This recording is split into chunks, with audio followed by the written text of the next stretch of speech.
भारताचे नवे सरन्यायाधीश भूषण गवई यांचा सत्कार करण्यात आलाय। Bar council of Maharashtra Goa तर्फे त्यांचा सत्कार करण्यात आलाय। भूषण गवई यांचं राज्य स्तरावर सध्या कौतुक सुरू आहे। ताई कमलाताई गवई यांचे यावेळी डोळे पाणावले होते।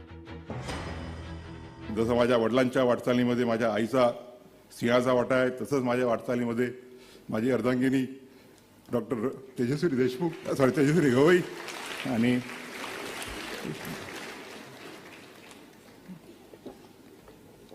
कुटुंबियांचा सुद्धा महत्त्वाचा वाटा आहे। कामामुळे मुलांना मग मुलगी करिश्मा असो की मुलगा ज्योतिरादित्य असो एवढा वेळ देता येत नाही, परंतु ती उणीव मी 24 नोव्हेंबर 25 नंतर निश्चितच भरून काढेल। लोकशाही मराठी ऐका, पहा, जागरूक रहा।